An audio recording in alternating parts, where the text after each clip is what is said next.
Firstly, I'll answer, can everyone be successful?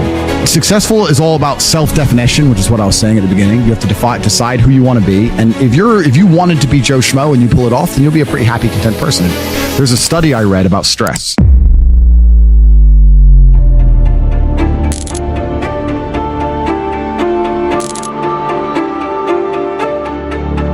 And it was saying that stress has a placebo effect attached to it, because the placebo effect is extremely powerful. So they found some of the most stressed people in the world, and they split them into two groups. And they're all equally stressed. They all have a bunch of cortisol in their blood. Yeah. The people who believed that stress was bad for you and that stress can hurt you, and they believed those media articles, were dying earlier. They were having heart attacks and having stress-related illnesses. The people who believed the opposite, who just said, stress is part of being successful. I like stress. When I feel stressed, I do my best. It makes me anxious. It turns my brain on. I like being stressed. Lived longer than average. Yeah. The point is, the same drug, how you look at it and how your body anticipates it, how you feel about it, affects the real-world results. Which goes back into what you were saying earlier about the jealousy. You're saying people look on social media and they get jealous and it demotivates them. That's because they decide to be demotivated by it. Do you know what happens when I get jealous of somebody? I beat them. If I look at somebody who has something I ain't got, I will take it from them by hook or by crook. The whole idea of happiness, I think, has been misconstrued to the populace, especially to men, and this is why so many people label themselves as unhappy, because they're trying to find that giddish, childish happiness they had when they were a child for basically no reason, and I don't think it works that way. I think as a man, the only way you're going to be happy is if you do shit you don't want to do. You have to make yourself happy by looking at a mountain and going, fuck's sake, and then getting to the top and going, thank God that's done. There's no other way to do it. You're not just going to be happy by default. You have to go through pain, and if you're not prepared to go through pain, you're not going to be happy. And it's also the way you label yourself. Like, I truly am, like I said, I don't believe in things that take power away from me. And people wake up and go, oh, I'm not happy today or otherwise. I believe happy can be quite binary. Instead of looking at it as a scale, I think unless you're distraught, unless you're genuinely about to cry your eyes out because of loss of a family member or something, unless you're distraught, which hopefully doesn't happen very often, then you're happy. You may be slightly less happy than the other day, but you're still happy overall. Like, as long as nothing bad has happened, you have to wake up and go, okay, I'm alive. My people around me are alive. It's a happy day. It's a mindset. It's a happy day. Okay, I got stuck in traffic, whatever, but it's a mindset. But you're completely right about going through difficult things. And obviously as a fighter, you know that very well. And even now, people say to me, Andrew, why don't you just take your money and just retire and just chill? I'm like, I'd be miserable. Maybe I'm not fighting in the cage. Now I'm fighting the Matrix and all the social media companies. I can't stop. I need something to go against. It's just like some men are born that way. Otherwise, why did Genghis Khan keep conquering? You need a purpose, and a purpose is not always going to be, sunshines and rainbows. And there has to be a degree of difficulty to it, and there has to be a degree of pain involved, and there has to be a degree of risk, because risk and reward are linked. Fighting's the ultimate risk reward. There's risk and reward are linked. If you want a huge reward with no risk, well then what are you gonna do? You end up playing video games and wasting your life. There is no such thing as a successful person. When I hear people say, oh, it's hard, or I don't have time, etc., all you're doing is telling me you're a loser. Every single winner feels the same as you do. The difference is they do not quit. They do not give up. They do not make excuses. They stay on the highway. It's amazing what you can achieve if you never give up. I don't care about excuses. God doesn't care about excuses. And the winners who went through the exact same things you're going through, who didn't quit, don't care about excuses. There are winners and losers in the world. You are either a winner who dedicates himself, never gives up, continues to learn, does everything he knows he needs to do regardless of how he feels, or you're a loser who makes excuses and you stay invisible for the rest of human time. Make a choice. What's the point in having an easy life? Why would I want an easy life? If someone were to say to me, do you want an easy life? I'd say, that sounds boring. I mean, did Genghis Khan want an easy life? Did Alexander the Great want an easy life? Did any of the men you can remember from history, any of the ones that actually matter, ever want an easy life? If I meet a man and he says, I want an easy life, I just want a stress-free life, I look at him and think, you're born to lose. You're born to lose, sir. You can have your stress-free life, and you can serve me my latte, and you can fuck off. Because you're not made to, life is war. And it's going to be stressful. And life isn't always war. Of course it is. Life is war. Every single aspect of life is war. Not losing your temper in traffic on your way to a podcast is war. Trying to get a girl that the other guy wants is war. Trying to buy a Ferrari that everybody else can't afford is war. Training is war. Fighting is war. Life is war. I see war everywhere. When I see a big, beautiful oak tree, I don't see a big, beautiful oak tree. I see a tree that destroyed all the saplings around it and crushed them mercilessly. It's war. Life is war. So that's how I view it. I guess the only disadvantage of being so hard on myself, because I don't see any disadvantages, because I have zero self-sympathy. I blame myself for absolutely everything. Even this Matrix attack, I want to make it very clear. I'm not looking for sympathy on any level. I'm not an idiot. I ran my mouth on the internet for a very long time. I pissed off very important, powerful people. And they put me in a jail cell. I sat there in jail like, well, I'm here for the wrong reasons, but all in all, fair enough. The universe is giving me I gave it. You know, you run your mouth and you piss people off, they're going to try and teach you a lesson. That's how the world works. Like, I'm not going to sit there and feel sorry for myself. I guess the only disadvantage of being so hard on myself is that I'm extremely hard on others. And some people find me difficult to deal with for that reason. They'll be like, oh, I'm struggling with this. I'm like, I do not give. It has to be done at this time. Oh yeah, but. I don't care. You will lose your job if it's not done at this time. That's the bottom line. And I guess I can be ruthless, but why would I have sympathy for somebody else I don't have for myself? If I'm going to be so strict on myself, why would I allow sympathy for others? If I know I'm going to do it, I'm going to hold them to my standard. So I guess to a degree I can come across as unempathetic to others, I guess. But at least I'm not a hypocrite, you know? And I also like to believe that because I lead from the front, I'm not an armchair general. I'm suffering myself. So if I'm going to suffer and I'm going to perform and I'm going to get everything I need to do done, then I expect absolutely the same from everybody around me, or they're not going to be around me anymore. So am I hard on myself? Yes. Will that change? No. Life is war. Life is hard. You're supposed to be hard on yourself. Perhaps most men would benefit from being a lot harder on themselves. I think I see a lot of men coming up with a lot of excuses for permanent failure. I see it all the time. Why? I can't pay my bills today. Okay, cool. Why? Oh, you know, because it's hard. It's all just sympathy bull. I don't want to hear it. It's garbage. It's hard. It's hard for everybody, and you're going to have to just be harder on yourself and pull it off. I think we're here to struggle and to learn. I don't think we're here to be happy. That's why when we keep going back to the happy argument, I've always found that kind of frustrating and annoying. Yeah. And someone goes, oh, but I want to be happy. Why? Like, why do you want to sit there and laugh?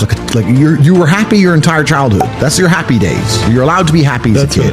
It's all over now, right? You're a man. You have responsibilities. I think we're here to do important. Provide, protect, and we're also here to do important things. And important things are going to be difficult, and they're going to be hard, and you're going to get frustrated. But that's what gives you purpose. I don't see anyone who's chasing happiness. I think that's a very feminine frame. I understand why some women just want to be happy. I don't know how it feels to be a girl, because I'm not one. But in my experience, I know women who just want to be happy. Yeah. Girls just want to have fun. Yeah. Fine. But you're a man, right? And if you're a man, then it's absolutely an utterly different experience of life. I think we're here to struggle. I think we're here to endure pain. Yeah. I think we're here to just see how hard we are to kill. I think that going through terrible things and living through them and coming out the other side is one of the most fantastic things about being human. I think that it's almost like once you understand what life is really about, there's no emotion which isn't enjoyable. The only emotional state which can be seen as detrimental is feeling nothing at all. But if you're sitting at home and you're feeling truly heartbroken, at least you're feeling something, right? And I think that's the whole part of being human. I think we're here to struggle. I think we're here to go through pain. That's so I wake up each day and go, what can I attack? What problem can I solve? And look at history. Why did Genghis Khan wake up and want to conquer the whole world? Why did Napoleon conquer the world? Why did Alexander the Great conquer the world? You just wake up and just say, give me this, give me that. I want all of it. I need to, there's an army there. They're really big. We're better. It's intrinsic. Yeah. You need to go and conquer. That's the purpose of life. Well, also there's no light without dark, and there's no joy without pain. You can't have a rainbow without a little rain.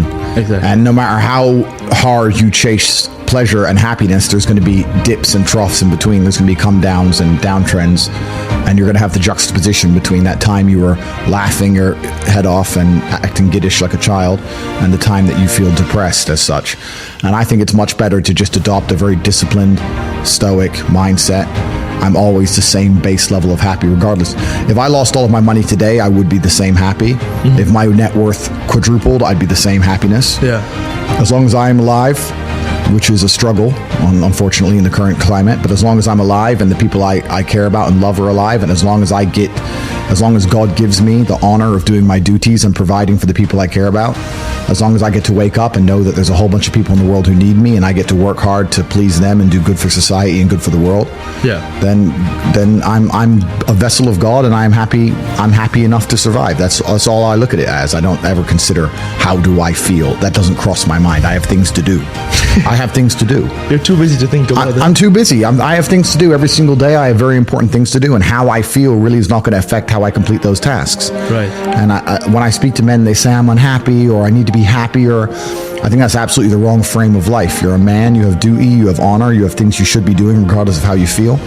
And the people who are perma-obsessed with happiness or sadness, I just think it's the wrong paradigm to view the lens of life. I think you should get up and do what needs to be done.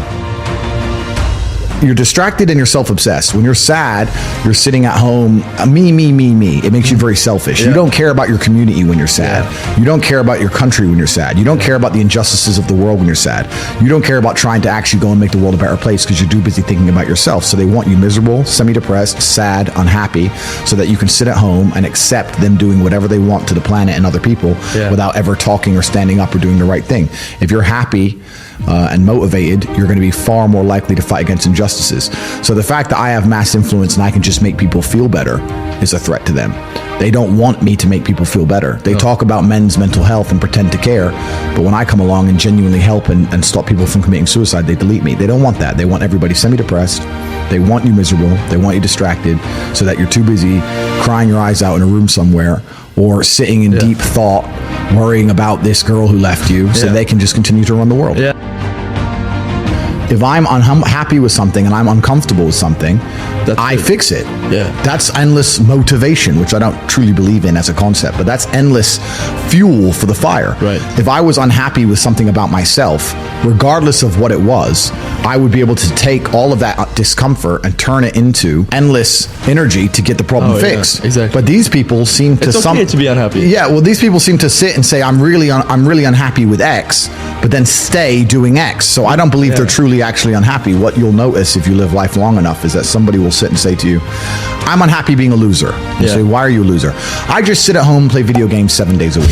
And you're like, okay. And maybe 3 days of the week they're unhappy doing that. And that's the time they email you, and that's the time they want to make a change. But 4 days of the week, they don't really, it doesn't really bother them. It doesn't really bother them. Because if it bothered them 7 days a week, guess what? They would fix it. Correct. So I have very little sympathy for people.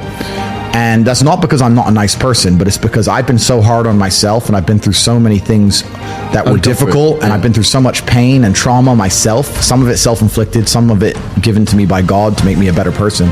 But I've been so difficult on myself. It's very hard for me to look at somebody who's refused to be difficult on themselves and see them as my equal or feel sympathy or pity for them. Why would I feel pity for somebody who took the easy route when I took the hardest possible route? I took the hardest possible way to be the man I am, and you were too big of a and now you want me to feel sorry for you? I don't feel sorry for you. I don't feel sorry for these people. And because as a man, you can be anything you decide you want to be. That's the beauty of being a male. You can build your character completely from the ground up, just like a video game. Every single thing about me that people respect, I built.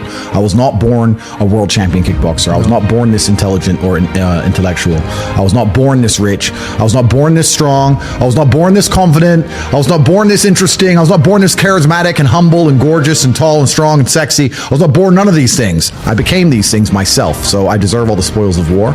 And anybody who decides they don't want to work hard enough to become those things, then they deserve to sit and accept they're my inferior. That's their problem. And this is where we're talking about the being uncomfortable and how it can motivate you.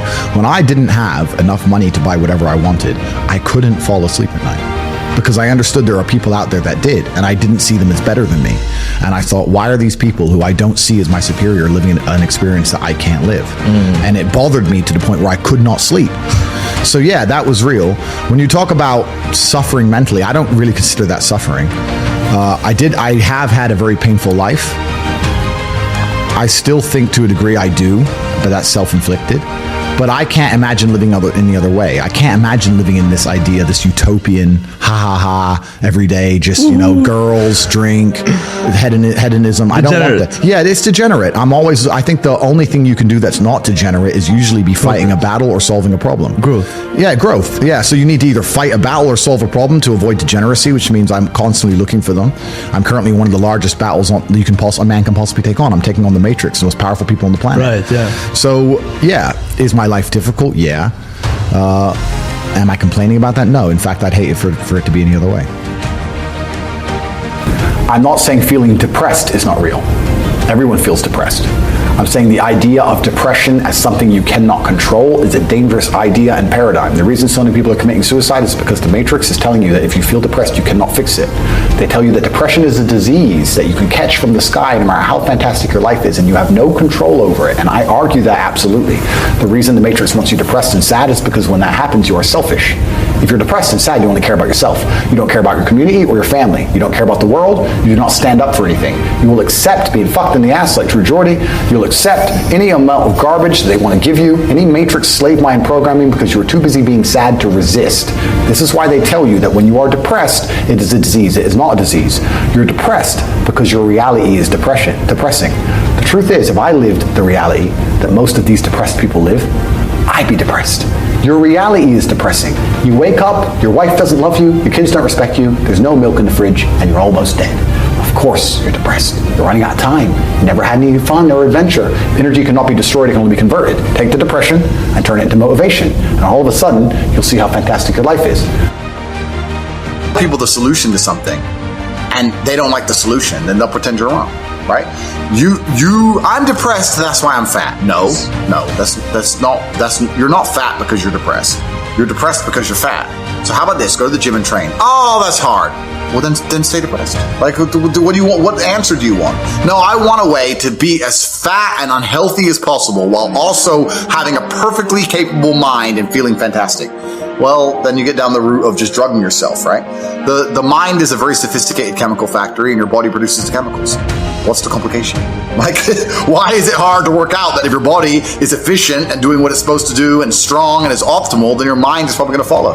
What's there complicated to understand that habits, which are beneficial to you, are going to allow you to build a more disciplined, to be a more motivated individual, and also change your objective reality? People also want to disconnect not only mental health from physical health, but they also try and disconnect mental health from objective reality. I have all the time, they go, oh, he's depressed, it's not his fault. I say, listen, he's a loser and his life is shit. If I was him, I'd be depressed. So let's not pretend that his mental health is completely separate to the objective reality of the fact that he is a lonely dork. Of course he's depressed. Who wouldn't be? If he got up and tried his best and was disciplined and was motivated and he was important and actually became somebody, guess what? He'd start to feel better. So you're completely right. They have separated from physical health. They separated from spiritual health, because also if you know you're doing bad things inside of your heart, you're going to feel guilt, which is why all the people who've absorbed the Matrix programming end up being so unhappy. But also the biggest disconnect for me is mental health and physical reality. I've said to depressed people before, I'm depressed, I have a disease. Okay, you have a disease. Describe your life to me. They describe their life and say, you don't have a disease, you have a shit life. That's it. You have a shit life.